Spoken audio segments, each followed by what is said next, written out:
जय हिंद दोस्तों। आज की क्लास में हम सॉल्व करने वाले हैं कक्षा 10वीं का गणित प्रश्नावली 5.1।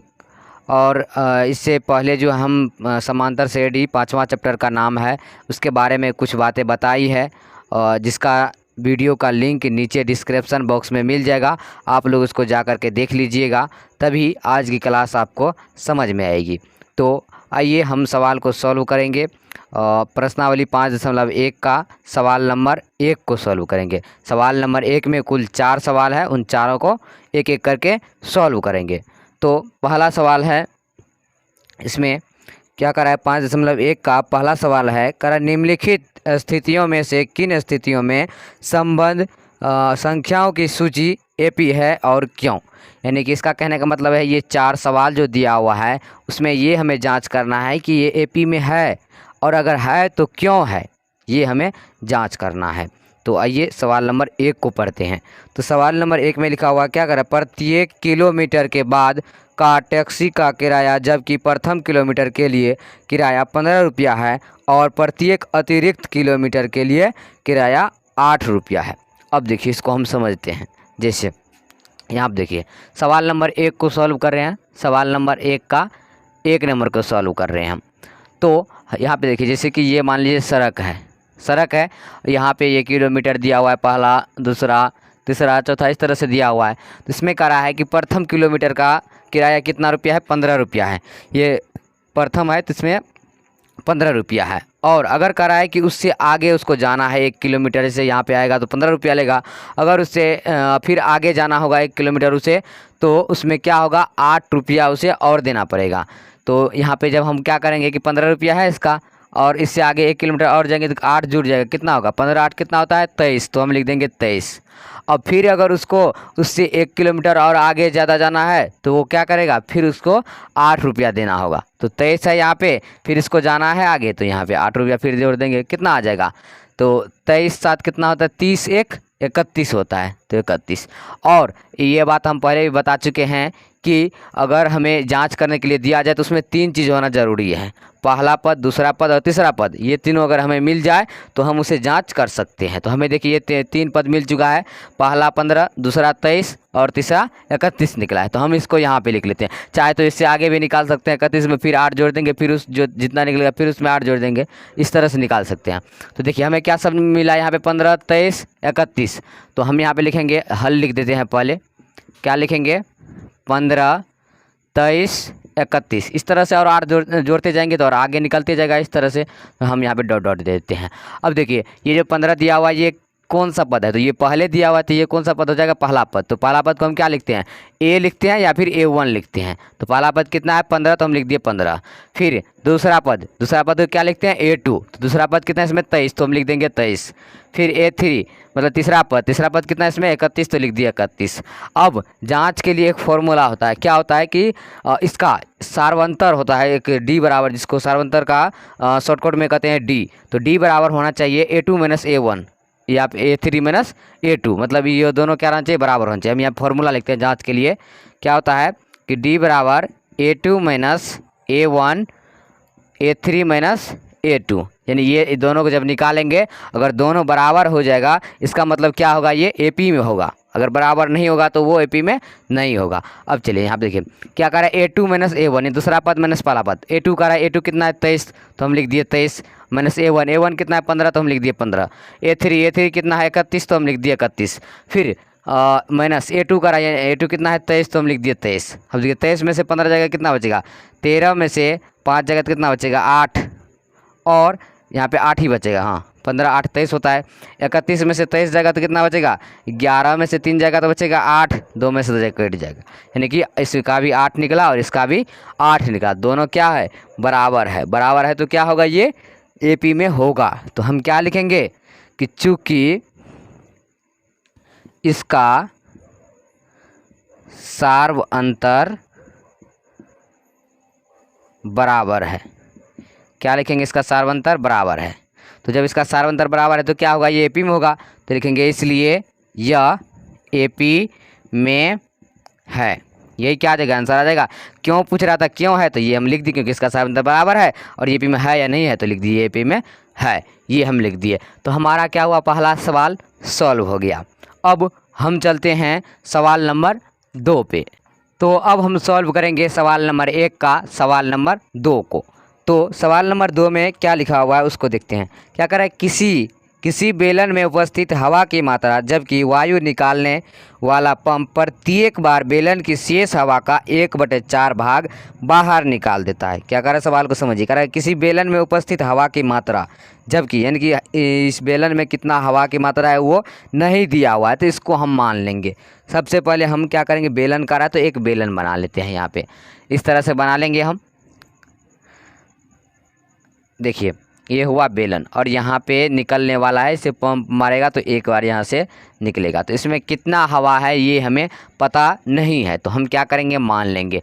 क्या लिखेंगे हम यहाँ पे, सबसे पहले हल लिखेंगे और लिखेंगे माना कि बेलन में हवा की मात्रा, तो ये हमें पता नहीं है, तो हम क्या करेंगे, इसको एक मान लेते हैं। क्या करते हैं, एक मान लेते हैं, इसमें एक हवा है। अब चलिए उसके बाद सवाल में क्या करा है कि इसमें अगर एक बार पंप मारा जाता है तो इसका जितना है उसमें से 1/4 भाग क्या हो जाता है, बाहर हो जाता है। इसको समझिए कितना है, जैसे कि इसमें है 1 है तो क्या लिखेंगे हम, 1 लिख दिया। अब सवाल को एक बार फिर से पढ़ते हैं। तो सवाल में क्या कर रहा था, किसी बेलन में उपस्थित हवा की मात्रा जबकि वायु निकालने वाला पंप प्रत्येक बार बेलन की शेष हवा का 1/4 भाग बाहर निकलता है।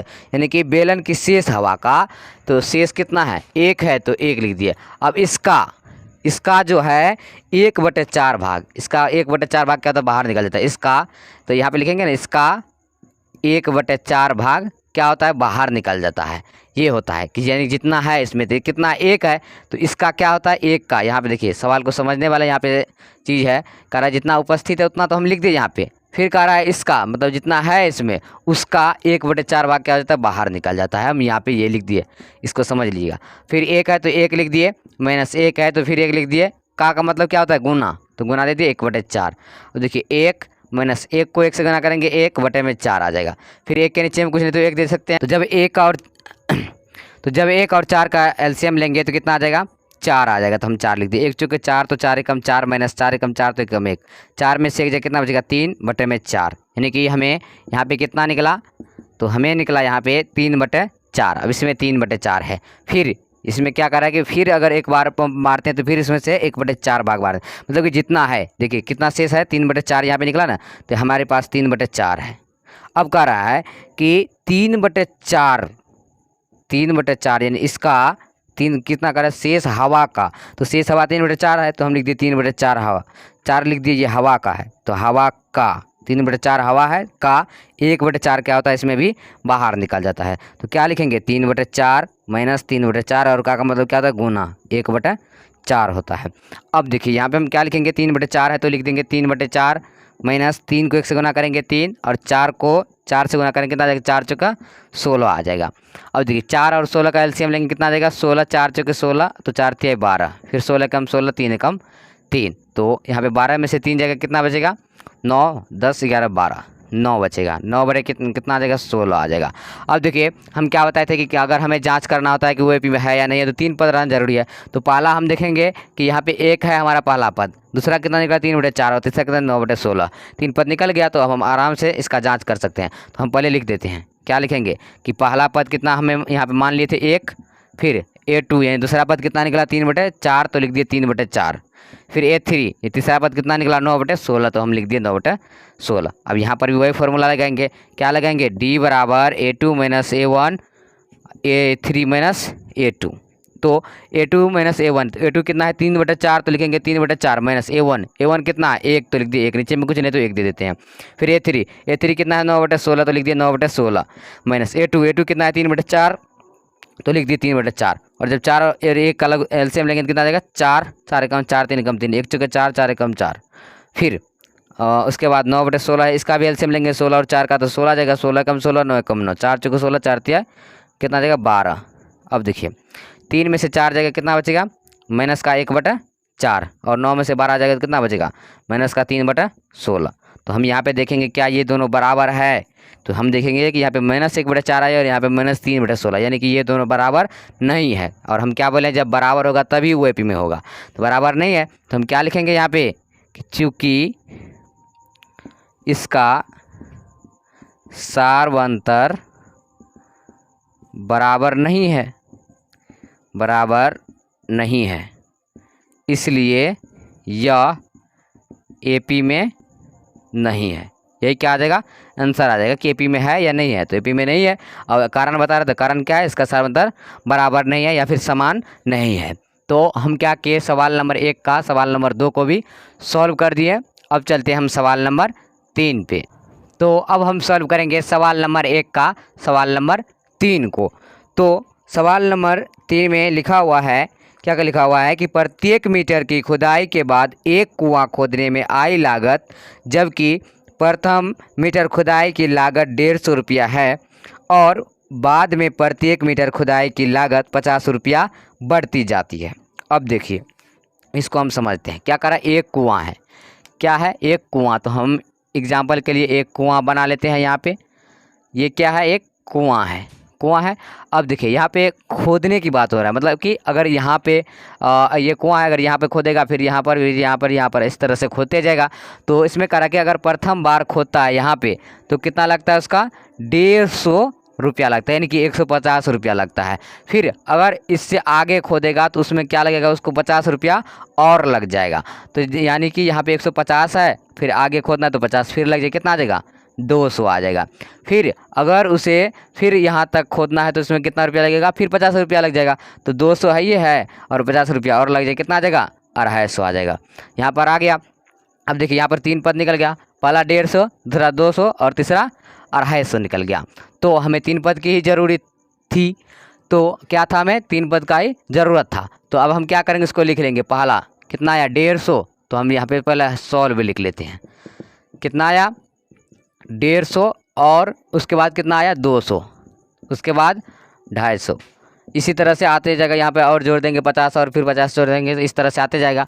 तो यहाँ पे देखिए पहला पद कितना आया, 150, यानी कि A1 कितना आया, 150 और A2 कितना आया, 200, दूसरा पद है यहाँ पे 200 और A3 कितना है, 250, यानी 250। तो अब फॉर्मूला हम यहाँ पे लिखेंगे जांच करने की। D बराबर क्या होता है, A2 माइनस A1 और A3 माइनस A2, लिख दिया।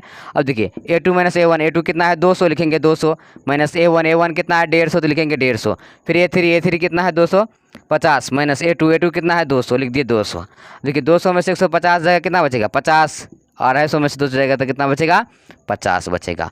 अब ये दोनों बराबर है ना, तो जब बराबर है तो क्या होगा, ये AP में होगा। तो हम लिखेंगे चूँकि इसका सार्वंतर बराबर है, क्या है, सार्वंतर बराबर है, तो क्या हो जाएगा, ये एपी में हो जाएगा। तो लिखेंगे इसलिए यह एपी में होगा।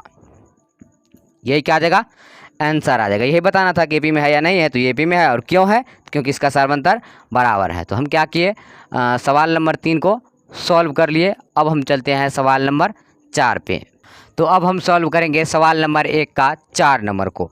तो सवाल नंबर 1 का 4 नंबर में क्या लिखा हुआ है, तो लिखा हुआ है इसमें कि खाते में प्रत्येक वर्ष का मिश्र धन, जबकि 10,000 रुपया की राशि 8% वार्षिक की दर से चक्रवृद्धि ब्याज पर जमा की जाती है।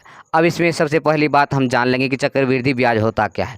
चक्रवृद्धि ब्याज उसे कहा जाता है जब ब्याज का भी ब्याज लिया जाता है, उसे क्या कहते हैं, चक्रवृद्धि ब्याज कहते हैं। तो इसमें हम लिखते हैं, सवाल को सॉल्व करते हैं, क्या सब करा था। तो सवाल में पहले यहाँ पे सॉल्व लिखेंगे, तो यहाँ पे लिखते हैं सॉल्व, यानी कि हल, लिख दिए। अब क्या है, इसमें मूलधन दिया हुआ, मूलधन कितना दिया हुआ है, तो हमारे पास दिया हुआ है मूलधन 10,000, कितना दिया हुआ है, 10 इकाई दहाई सैकड़ा हज़ार, कितना दिया हुआ है, 10,000। और दर कितना का ले रहा है, तो 8% का ले रहा है, कितना ले रहा है, 8% का। और हमें निकालना कितना है, 1 वर्ष का निकालना है, इसमें दिया नहीं है, देखते हैं एक बार क्या करें। खाते में प्रत्येक वर्ष का, प्रत्येक वर्ष मतलब 1 वर्ष का, तो 1 वर्ष, समय कितना आ जाएगा इसमें, 1 वर्ष, हम लिख दिए 1 वर्ष, 1 वर्ष लिख दिए समय। अब चलिए, अब यहाँ से हम क्या करेंगे, चक्रवृद्धि ब्याज निकालेंगे या फिर ब्याज निकालेंगे। तो यहाँ पे ब्याज बराबर फॉर्मूला होता है, क्या होता है ब्याज बराबर फॉर्मूला? तो ब्याज बराबर होता है मूलधन गुना दर गुना समय बटा क्या होता है बटा 100 होता है। अब देखिए मूलधन हमारे पास कितना दिया हुआ है 10,000, तो लिखेंगे 10,000, इकाई दहाई सैकड़ा हजार। दर कितना है 8% और समय 1, तो 1 लिख दिए 1 वर्ष का, तो 100 यहाँ पे नीचे में आ गया। ये 100 यानी कि 20 कट जाएगा, इसमें ऊपर में क्या बच गया 100 और 8, तो 100 के 8 से गुना करेंगे कितना आ जाएगा 800 आ गया। देखिए हमें 3 पद निकालना पड़ता है, पहला दिया हुआ है मूलधन यहाँ पे 10,000, तो ये पहला पद निकल गया, दूसरा पद 800 दिया हुआ और तीसरा एक और पद निकालना है आगे। तो अब 800 नहीं निकला, ये 800 तो ब्याज निकल गया, फिर सब मिला करके लेगा ना। तो कितना लिया था पहले 10,000 लिया था, तो 800 में क्या करेंगे हम यहाँ पे 10,000 जोड़ देंगे, इकाई दहाई सैकड़ा हजार, तो हमारे पास आ जाएगा 10,800। समझे, ये ब्याज निकला था, सिर्फ ब्याज 800 और 10,000 जो रुपया लिए थे मूलधन वो है, तो कितना आ गया 10,800 आ गया। ये हमारे पास आया दूसरा, ये पहला और ये दूसरा। अब क्या करेंगे हम इससे आगे निकालेंगे, आगे कैसे निकालेंगे वो देख लीजिए। अब हमारे पास कितना है यहाँ पे 10,800 है, तो सूत्र वही लगाएंगे, क्या लगाएंगे मूलधन गुना दर गुना समय बटा 100। तो अब हमारे पास मूलधन तो कितना आ गया 10,800 आ गया, तो मूलधन की जगह पर लिखेंगे 10,800 गुना दर तो वही है 8% और समय फिर 1 वर्ष का ही निकालना है, प्रत्येक वर्ष का रहता है 1 वर्ष का निकाले, फिर 1 वर्ष का, फिर यहाँ पे लिखेंगे 100, फिर यहाँ पर भी 00 ये कैंसिल हो जाएगा, तो क्या बचेगा 108, और 108 को जब 8 से गुना करेंगे कितना आ जाएगा 108 को 8 से गुना करें 8 64 का 4 से 6, तो इसके बाद बच गया 6, 8 कम 8, 864, और 864 को 1 से गुना करेंगे तो 864 ही आ जाएगा। तो अब ये हुआ ब्याज, फिर इसमें मूलधन कितना था 10,800, तो लिखेंगे 10,800, इसको जोड़ देते हैं कितना आ जाता है 4, 6, 8, 8, 16 का हासिल 1, 10, 1, 11, यानी 11,664। तो हमारे पास 3 पद निकल गया, पहला कितना है यानी A1, पहला कितना था यहाँ पे 10,000, तो लिखेंगे इकाई दहाई सैकड़ा हजार 10,000। दूसरा कितना निकला हमारे पास 10,800, तो लिखेंगे इकाई दहाई सैकड़ा हजार 10,800। और तीसरा कितना निकला यहाँ पे लिखे क्या A1 तो लिख दिए, A2 लिखेंगे ना, A2 कितना निकला था 10,800, और A3 कितना निकला हमारे पास अभी 11,664। अब आराम से निकाल लेंगे ये AP में है या नहीं है, 3 पद तो पता चल गया। तो फॉर्मूला क्या लगाएंगे D बराबर A2 माइनस A1 और A3 माइनस A2। अब देखिए A2 माइनस A1, तो A2 कितना है 10,800, लिखेंगे 10,800 माइनस A1 कितना है 10,000, तो लिखेंगे इकाई दहाई सैकड़ा हजार 10,000। फिर A3 माइनस A2 कितना है 11,664 माइनस A2 कितना है A2 है 10,800 है। अब लिख दिए, देखिए 10,800 में से 10,000 जाएगा कितना बचेगा 800, और 11,664 में से 10,800 जाएगा कितना बचेगा, इसको घटाते हैं, 4 में से 0 जाएगा 4, फिर 6 में से 0 जाएगा 6, फिर 6 में से 8 नहीं जगह पे लेंगे 16 में से 8 गया 8, उसके बाद कितना बच गया 10 में से 10 जाएगा तो यहाँ पे कट जाएगा। तो हमारे पास क्या सब आया 800 और 864, यानी ये दोनों क्या है बराबर है, बराबर नहीं है, क्या है ये दोनों बराबर नहीं है, और जब बराबर नहीं है तो AP में नहीं होगा। तो हम यहाँ पे लिख सकते हैं, बट नीचे जगह नहीं तो हम यहाँ पे लिख देते हैं, क्या लिख सकते हैं कि चूँकि इसका सार्वंतर बराबर नहीं है, जब सार्वंतर बराबर नहीं तो क्या होगा ये AP में नहीं होगा, ओहो बराबर नहीं, हाँ AP में नहीं होगा, इसलिए यह AP में नहीं होगा, यह क्या आ जाएगा आंसर आ जाएगा। तो सवाल नंबर 1 का 4 नंबर को भी सॉल्व कर दिए हम। तो हम क्या किए आज प्रश्नावली 5.1 का सवाल नंबर 1 में कितना क्वेश्चन था 4 क्वेश्चन था, हम चारों क्वेश्चन को सॉल्व कर दिए। अब आज के लिए बस इतना ही, अब अगले दिन अगले क्लास के साथ मिलेंगे, तब तक के लिए जय हिंद, वंदे मातरम।